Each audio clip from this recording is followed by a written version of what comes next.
विश्वानि देव सवितरदुरितानि पराशुभ यद्भद्रं तन्न आशुभ योगेन चित्तस्य पदेन वाचां मलं शरीरस्य च वैद्यकेन योपाकरोतं प्रवरं मुनीनां पतञ्जलिं प्राञ्जलिरानतोऽस्मि पतंजलिं प्राञ्जलिरानतोऽस्मि।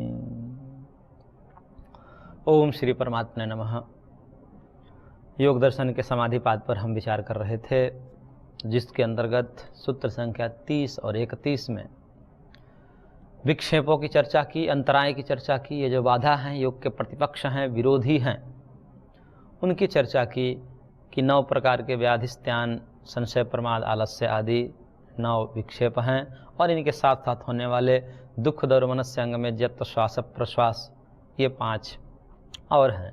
तो कुल मिलाकर ये 14 विक्षेप हैं, अंतराय हैं, योग के बाधाएं हैं। ये व्यक्ति के जीवन में आती हैं और वह धीरे धीरे उसका अभाव ईश्वर प्रणिधान से हो जाता है। अब उसी को आगे बढ़ाते हुए अवतरणिका देते हुए भाष्यकार कह रहे हैं कि अथैते विक्षेपः समाधि प्रतिपक्षाः ताभ्याम एव अभ्यास वैराग्याभ्याम निरोधव्याः। कि ये जो विक्षेप हैं, जो समाधि के प्रतिपक्ष हैं, विरोधी हैं, इनको पूर्व में जो बताए गए साधन अभ्यास और वैराग्य हैं, उन्हीं दोनों अभ्यास और वैराग्यों से इनको रोकना चाहिए। और तत्र अभ्यासस्य विषयम उपसंहरन् इदम आह। अब अभ्यास और वैराग्य को यहाँ पर उपसंहार करते हुए, क्योंकि अभ्यास वैराग्याभ्याम तन्निरोध, ये बात पूर्व में ही प्रारंभ की थी महर्षि ने। अब उन विषयों के यहाँ पर उपसंहार कर रहे हैं और उपसंहार करते हुए कह रहे हैं कि तत्प्रतिषेधार्थम एक तत्वाभ्यास। तत् शब्द से यहाँ पर पूर्व कथित अंतराय है कि उन अंतरायों का प्रतिषेध, उनका निराकरण, उनके रोकने के लिए क्या करना चाहिए? एक तत्वाभ्यास, एक तत्व का अभ्यास करना चाहिए। अब यहाँ पर थोड़ी सी समझने की बात है। यहाँ पर एक तत्व से क्या लिया गया है?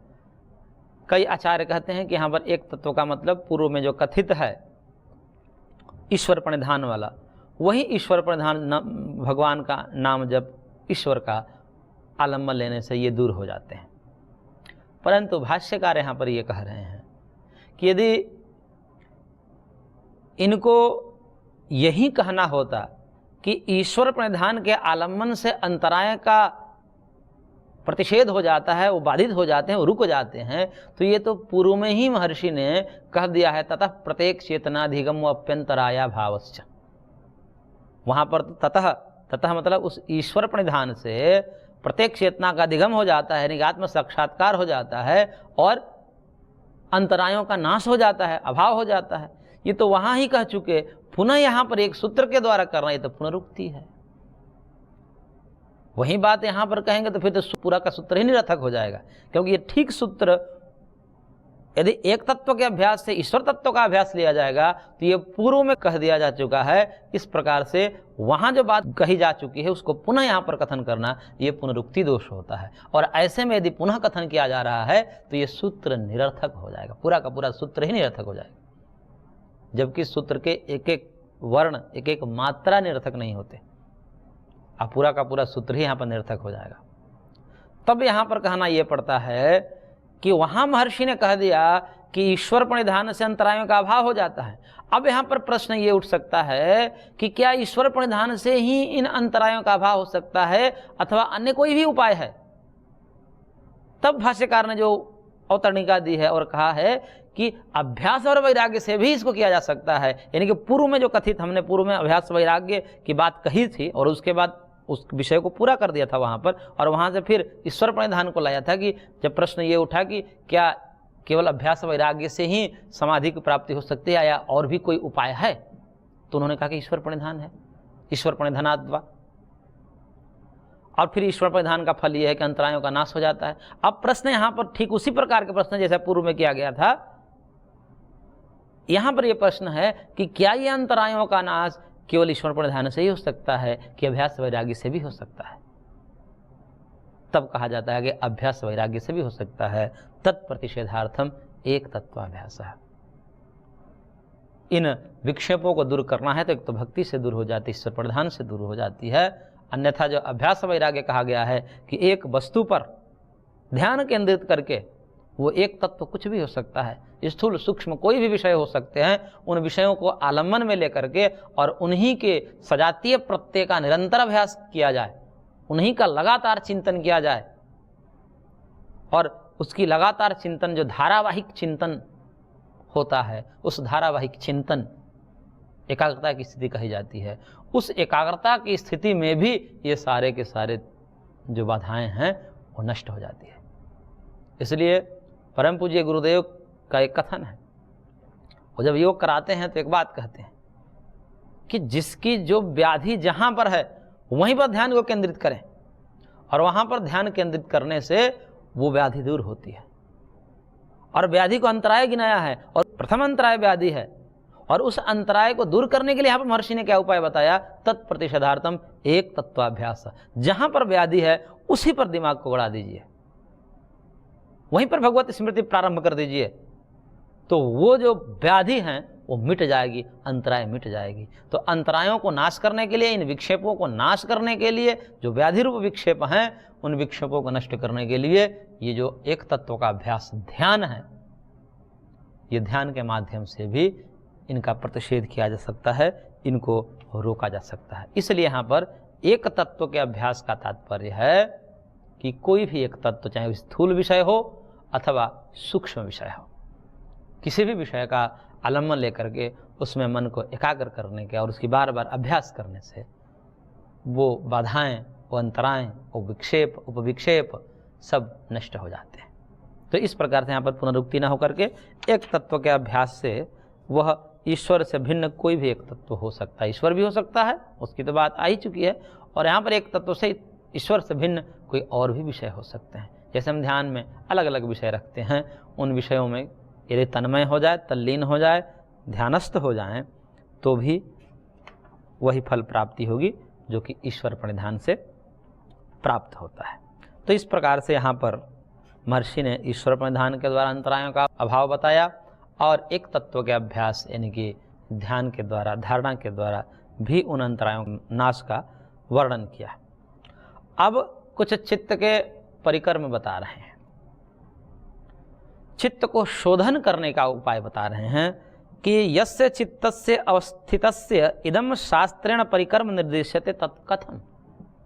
करेंगे चित्त को परिशोधित करने के लिए, शुद्ध करने के लिए, पवित्र करने के लिए इस शास्त्र में जो उपाय बताए गए हैं, या योग शास्त्र में जो उपाय बताए गए हैं, योग की परंपरा में जो उपाय बताए गए हैं, वो उपाय कौन कौन से हैं जिससे चित्त शुद्ध हो। और शुद्ध चित्त ही समाहित हो सकता है, ध्यानस्थ हो सकता है। अशुद्ध चित्त कभी भी ध्यानस्थ नहीं हो सकता। जिस चित्त में काम हो, क्रोध हो, लोभ हो, वो तत्त विषयों का ही स्मरण करेगा, भगवान का स्मरण नहीं कर सकता। यदि कामासक्त व्यक्ति पुरुष है तो आंख बंद करेगा तो उसको स्त्री का ही ध्यान आएगा। यदि क्रोधासक्त पुरुष है, वो यदि आंखें बंद करेगा, ध्यान करेगा तो अपने शत्रु का ही स्मरण करेगा।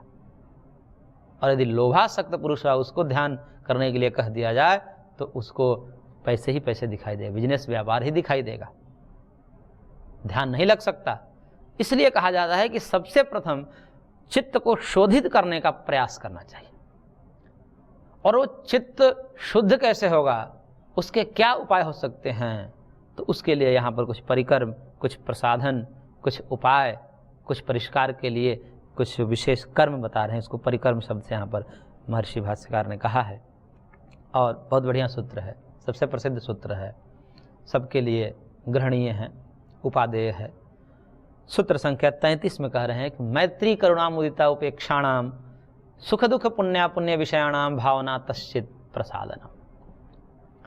कह रहे हैं कि मैत्री, करुणा, मुदिता, उपेक्षा, ये चार भावनाएं हैं, और ये चार भावनाओं को क्रमशः सुख, दुख, पुण्य और अपुण्य मनुष्यों के साथ करनी चाहिए। इस जगत में 4 प्रकार के लोग हमको मिलेंगे व्यवहार में, और व्यवहार में ही सबसे ज़्यादा हमारे अंतःकरण प्रभावित होता है। हमारे अंतःकरण में जो विकार आते हैं, अंतःकरण में जो राग द्वेष आते हैं, वो व्यवहार से ही आते हैं। इसलिए तो व्यवहार को देखते हुए एकांत की अवधारणा आई कि भाई एकांत में रहें, तो एकांत में रहने से ये सारी की सारी आलम्बन नहीं रहेंगे तो राग द्वेष में नहीं होगा। द्वाभ्याम अपि तथैव, इस प्रकार से शास्त्र में कथन आते हैं। तो कहने का तात्पर्य है कि सब तो एकांत नहीं हो सकते, और न सबको एकांत की प्रवृत्ति है, न योग्यता है, और होना भी नहीं चाहिए। समाज में रहते हुए, घर गृहस्थी में रहते हुए, अपने समस्त कर्मों को करते हुए किस प्रकार के हमने अपने चित्त को बनाए रखना है शुद्ध रूप में, हमारा चित्त अशुद्ध न होए और हमारी सब कार्य भी चलते रहे।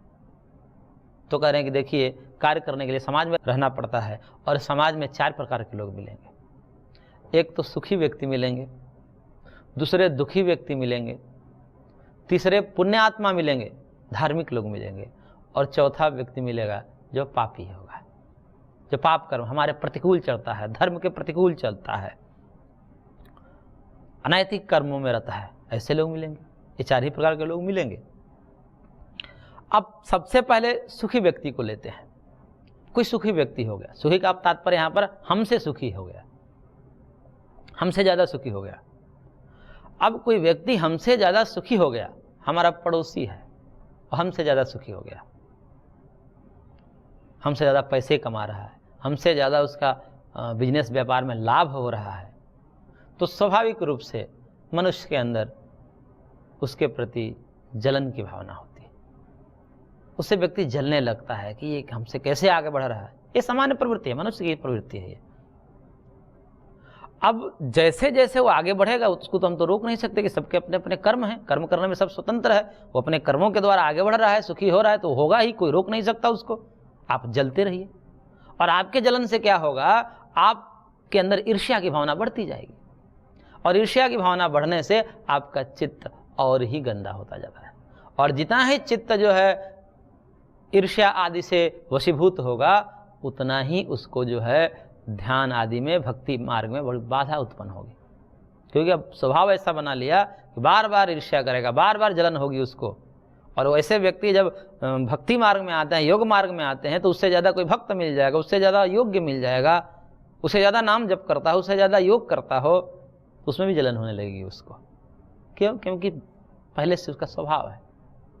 तो अब इस प्रकार से ये तो हमारे लिए एक खतरा, ये हमारे स्वास्थ्य के लिए एक खतरा है, ये हमारे आध्यात्मिक स्वास्थ्य के लिए ठीक नहीं है कि हम जितने ही ईर्ष्या रखेंगे मन में, उतना ही हमारा चित्त प्रदूषित होगा, और चित्त जब प्रदूषित होगा तो हमारे अध्यात्म मार्ग की जो साधना है वो बाधित हो जाएगी। तो करना क्या है? तो महर्षि कह रहे हैं कि सुखी व्यक्तियों के साथ मैत्रीम भावयेत, मैत्री की भावना करिए। मैत्री का मतलब सौहार्द, जिसे मित्र के साथ करता है। मित्र जब हमारा सुखी होता है तो हमारी कैसी भावना होती है?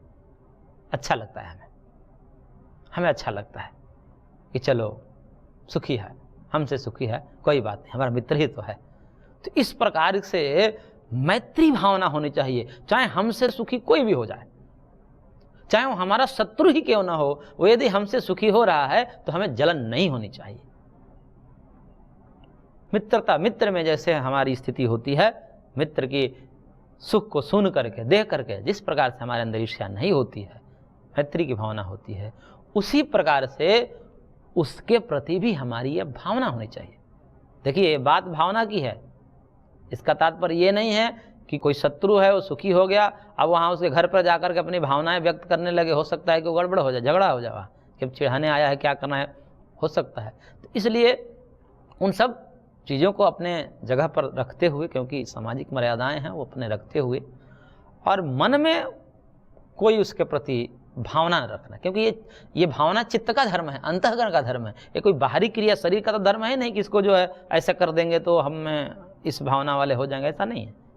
वो करे या ना करे, वो मन की भावना है, अंदर रखना चाहिए कि उसकी सुन करके। नहीं तो कई बार क्या होता है कि जब हमको सुनने में आता है कि हमारा जो पड़ोसी है उसको हमसे ज़्यादा नौकरी ऊपर पद पर चला गया, या हमारे पुत्र या पुत्री से ज़्यादा अंक प्राप्त कर दिया परीक्षा में, तो हमारे चेहरे मुरझा जाते हैं,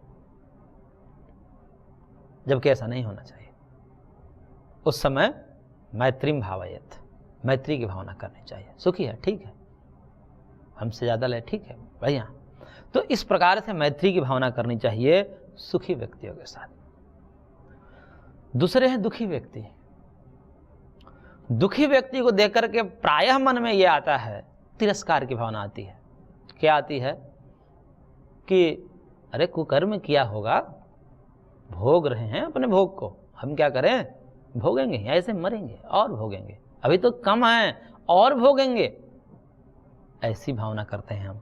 कोई दुखी, किसको दुख होने लगता है, तो दुख होने लगता है तो हमारे प्रति ऐसे तिरस्कार की भावना आने लगती है, उसकी अपमान की भावना आने लगती है कि कुकर्मी है, पूर्व में कोई कर्म किया है, भोगेगा तभी तो भोग रहा है, पापी है, नीच है। इस प्रकार का तिरस्कार की, अपमान की भावना उसके प्रति होने लगती है। जबकि भावना क्या होनी चाहिए, महर्षि यहाँ पर कह रहे हैं कि यहाँ पर भावना होनी चाहिए करुणा की। करुणा की भावना क्या है कि हे भगवान, इसके भी दुख दूर हो जाए, इसके भी दुख को दूर कर दो, ऐसी प्रार्थना करनी चाहिए। यदि दूर कर सके, सामर्थ्य है तो करने का प्रयास करना चाहिए। यदि नहीं सामर्थ्य, नहीं कर पा रहे हैं, तो भावना करने में कौन सा पैसा लग जा रहा है। सर्वे भवन्तु सुखिनः, सर्वे सन्तु निरामयाः, सर्वे भद्राणि पश्यन्तु मा कश्चित् दुःख भाग् भवेत्। इस प्रकार की भावना करने में कौन से पैसे खर्च हो रहे हैं। और इतने ही भावना से हमारा चित्त शुद्ध हो जाता है और वो चित्त परमात्मा के मार्ग पर चलने के लिए योग्य बन जाता है। कोई पैसा नहीं लगने वाला है इसमें। लेकिन वही जब हम अपमान करते हैं, तिरस्कार करते हैं कि ये नीच है, पापी है, पाप कर्म किया है, भोग रहा है, भोगेगा, ठीक हो रहा है इसके साथ ऐसा ही होना चाहिए।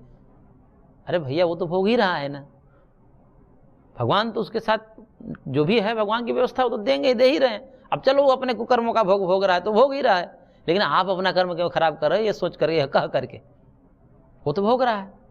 लेकिन अब आप जो ये सोच करके, ये कह करके जो अपनी भावना को दूषित कर रहे हो, इसका परिणाम ये होगा कि आपके चित्त मलिन हो जाएगा और वो मलिन चित्त कभी भी परमात्मा की तरफ आकर्षित नहीं होगा।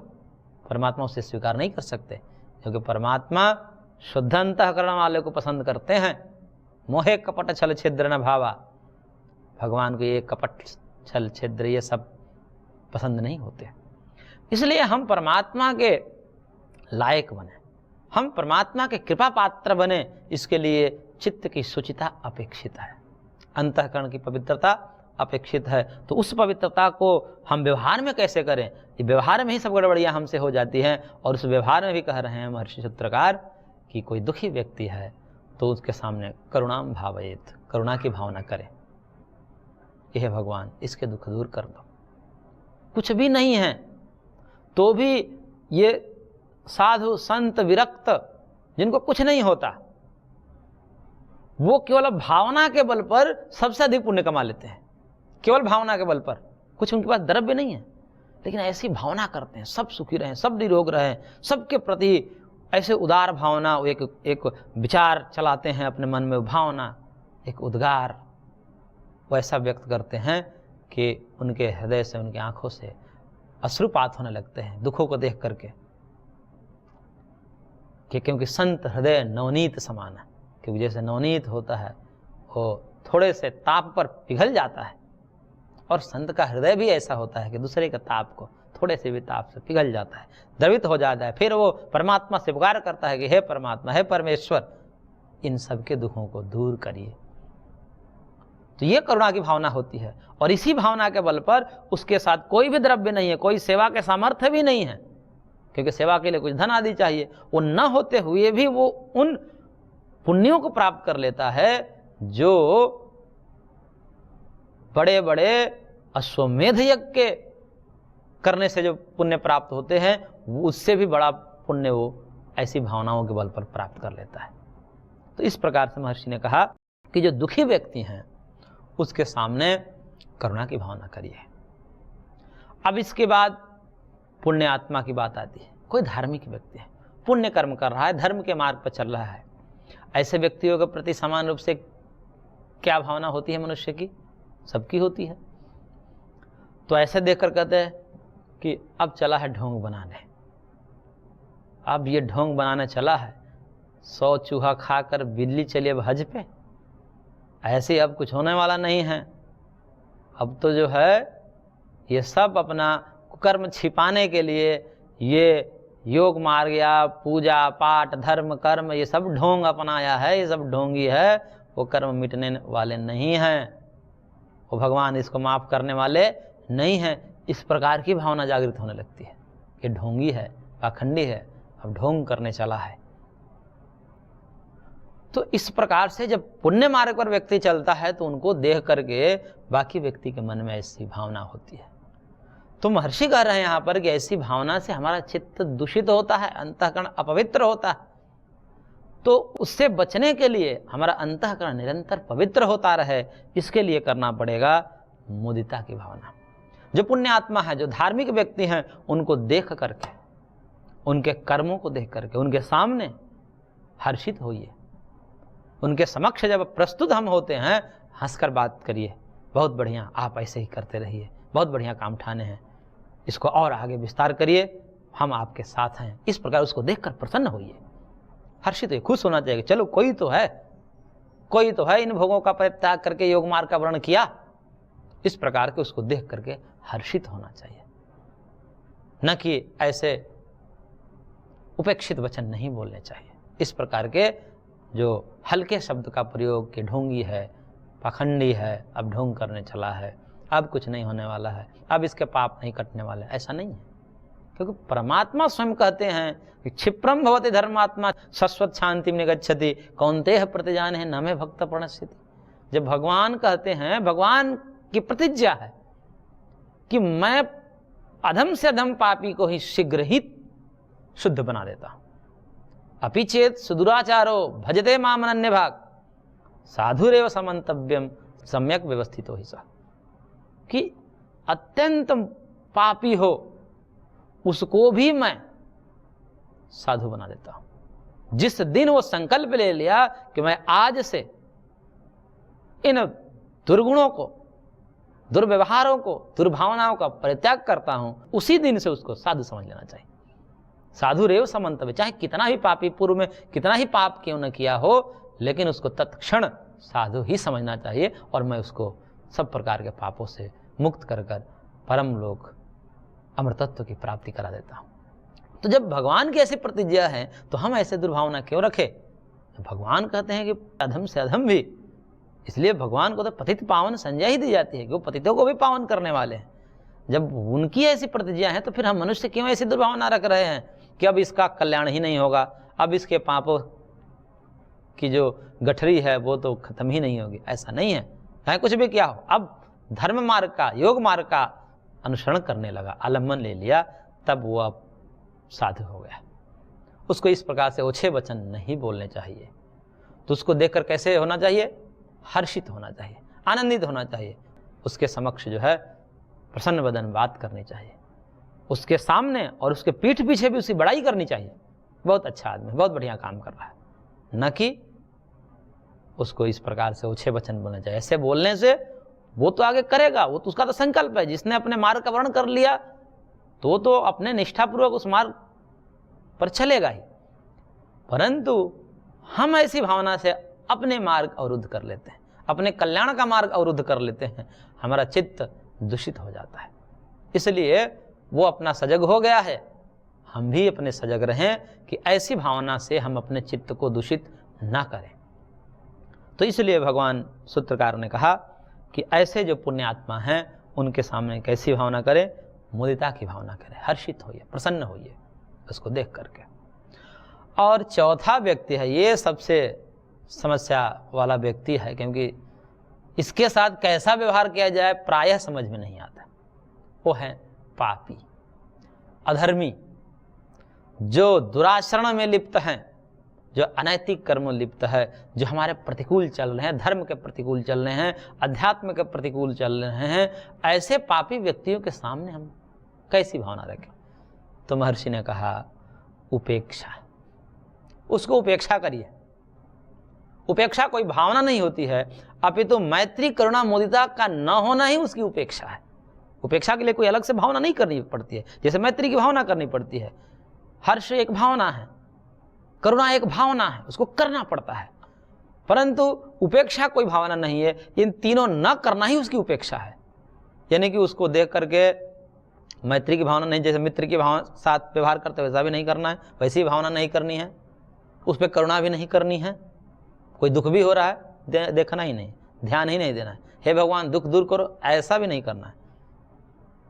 और उसको देखकर हर्षित भी नहीं होना चाहिए, जा रहा है आ रहा है कोई नहीं, जाने आने दीजिए उसको।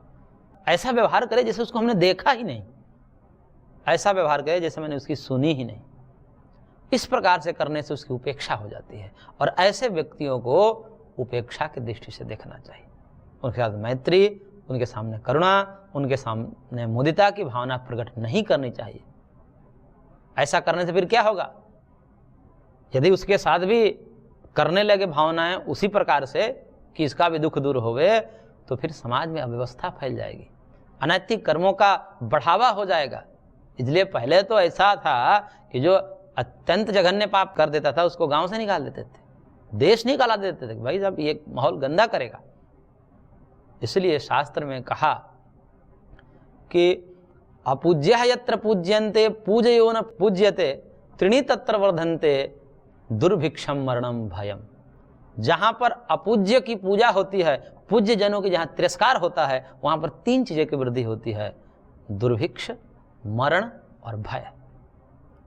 मांगे भिख नहीं मिलती लोगों की, ऐसी स्थिति हो जाती है, अकाल मृत्यु होती है और चारों तरफ भय का वातावरण रहता है। इसलिए अपूज्य जन जो हैं, जो दुराचारी हैं, जो पापाचरण में लिप्त हैं, उनकी कभी भी सत्कार आदि, उनका कभी मान सम्मान, मंच माला माइक इत्यादि से उनका सम्मान नहीं करना चाहिए। तो ऐसे व्यक्तियों के सामने ऐसे ही बर्ताव करने चाहिए। ऐसे करने से हमारा चित्त शुद्ध हो जाएगा। उसके साथ भी कोई द्वेष नहीं करना चाहिए, क्योंकि द्वेष करना किसी दूसरे का काम है, बहुत लोग हैं करने वाले, हमें तो बस उसकी उपेक्षा करनी है। साधक के लिए ये कहा गया। तो इस प्रकार से यहाँ पर चित्त के शोधन के परिक्रम कुछ बताए गए हैं। आगे और विस्तार से और भी परिक्रम बताए जाएंगे। आज की कक्षा को हम यहीं पर विराम देते हैं, शेष अगले अंक में। ओम शांति शांति शांति।